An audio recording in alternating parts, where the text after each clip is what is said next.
अस्सलाम वालेकुम ख़वातीनो हज़रात, मैं हूँ मोहम्मद सलाहुद्दीन। रकीबों से भी रस्म और राह हमसे भी शनास आई, अदा सरकार की तो मुझे समझ में ना आई। अवाम इंतहाई परेशान है महंगाई की वजह से, लेकिन हुकूमत मुकम्मल तौर पे नाकाम हो चुकी है उनको सहूलियात देने में, रोज़गार देने में, तालीम देने में, सेहत देने में। लेकिन वो फिर भी कहते हैं कि महंगाई तो मुल्क में है ही नहीं। आज इस पर बात करने के लिए हमारे साथ मौजूद हैं जनाब नदीम पाशा साहब, जो ज़िला चेयरमैन फैसलाबाद बराबरी पार्टी पाकिस्तान के हैं। और इनकी अज़मत को सलाम कि इन्होंने 2018 के अंदर NA 110 में बराबरी पार्टी पाकिस्तान के प्लेटफॉर्म से इलेक्शन लड़ा और अब उम्मीदवार हैं लॉर्ड मेयर फैसलाबाद के लिए। बहुत शुक्रिया नदीम साहब, आपने अपना कीमती वक्त हमें दिया। नदीम साहब, मुझे ये बताइए कि अवाम गरीब है, उन पे महंगाई का बोझ भी है, लेकिन हुकूमत मुकम्मल तौर पे उनको सहूलियात देने में नाकाम हो चुकी है, तो आप इसके बारे में क्या कहते हैं? बिस्मिल्लाहिर्रहमानिर्रहीम।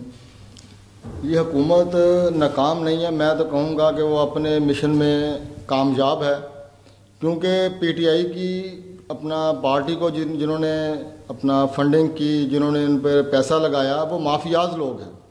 और जब उन्होंने पैसा इन्वेस्ट किया है इन पर पार्टी पर, इनकी हुकूमत बनाने पर, तो बाद में उन्होंने इकट्ठा भी तो करना है ना। तो इकट्ठा करना जब उन्होंने है तो फिर वो अवाम कैसे खून निचोड़ेंगे? आटा भी महंगा होगा, चीनी भी महंगी होगी, बिजली भी महंगी होगी, क्यों? अवाम से ही लेना हमने।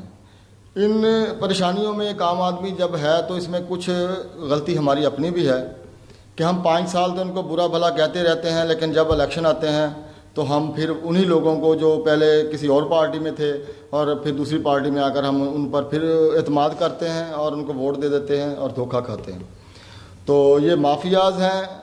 मैंने 2018 का इलेक्शन लड़ा है MNA का, और सिर्फ ये दिखाने के लिए लड़ा है कि ये मुल्क पर या मुल्क के वसाइल पर इनका, वडेरों का, जगीरदारों का, मिल मालकान का हक ज़्यादा नहीं है, एक आम आदमी का भी उतना ही हक है, क्योंकि जबकि मसाइल हमारे अपने हैं तो हमने हल भी खुद करने हैं।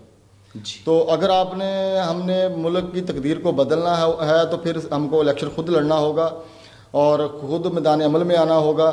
तो मैंने 2 वज़ीरों के ख़िलाफ़ इलेक्शन लड़ा है, जो एक साबका वफाकी वज़ीर ख़जाना थे राना अफजल साहब, जो फौत हो गए, अल्लाह पाक उन्हें जवारे रहमत में जगह दे, और दूसरे राजा रियाज साहब हैं जो अब PTI में हैं। पहले वो अपना पीपल्स पार्टी के सीनियर सूबाई वज़ीर पंजाब भी रह चुके हैं, जिन्होंने पंजाब की मुकम्मल काम क्या करने थे पंजाब के, उन्होंने अपने इलाके के, जो उनके बेसिकली इलाका है PP 65 था, जो अब PP 116 है, उनके इलाके के जाके देखें तो सीवरेज और दूसरे ऐसे मसाइल हैं कि लोग बहुत परेशान हैं।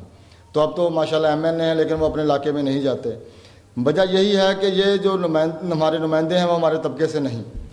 अगर जो मसाइल देखें आप, जिस तबके की अक्सरियत होती है वो लीडरशिप भी उसी की होती है, लेकिन हमारी बदकिस्मती है कि हम 99% लोग हैं, लेकिन हमारी जो लीडरशिप है, हमारी नुमाइंदगी है, वो 1% लोग जो जगीरदार है, वडेरे हैं और मिल मालकान हैं, माफियाज हैं, वो कर रहे हैं।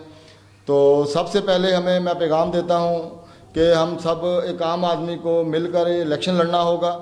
जब हम खुद मिलकर इन बड़े बड़े नामों माफियाज के ख़िलाफ़ इलेक्शन लड़ेंगे तो इनका सहर भी टूटेगा, खौफ भी ख़त्म होगा, जिसका आगाज़ हमारे बराबरी पार्टी पाकिस्तान के चेयरमैन जनाब जवाद अहमद साहब ने कर दिया है। तो इंशाल्लाह हम अब उम्मीदवार हूँ लॉर्ड मेयर फैसलाबाद से, जहाँ पर बड़े बड़े नामों से मेरा मुकाबला होगा। तो अल्हम्दुलिल्लाह हम हक़ पर हैं और हार जीत को अपना जहन से निकाल कर हमने सिर्फ इनका जो खौफ है और जो सहर है काम आदमी के जहन पर, उसको ख़त्म करना है, ताकि काम आदमी को हौसला मिले, हिम्मत मिले और वो इलेक्शन लड़ें और अपने हकूक़ के लिए अपना जद्दोजहद भी करें, कानून साजी भी करें। इरादे जिनके पुख्ता हों, नज़र जिनकी खुदा पर हो, तला तुम खैर मौजों से वो घबराया नहीं करते। तो जिस तरह हमारी इनके साथ दुआएं हैं, अल्लाह ताला इनको कामयाब करे कि ये फैसलाबाद से लॉर्ड मेयर का इलेक्शन लड़ने जा रहे हैं, उन माफियाज के खिलाफ लड़ने जा रहे हैं। ये अवाम के लिए, हम सब के लिए एक सबक है कि हमें भी उनके खिलाफ खड़े होना चाहिए। मसला हमारा है, लेकिन जंग वो क्यों लड़े हमारी? वो नहीं लड़ सकते हमारे लिए।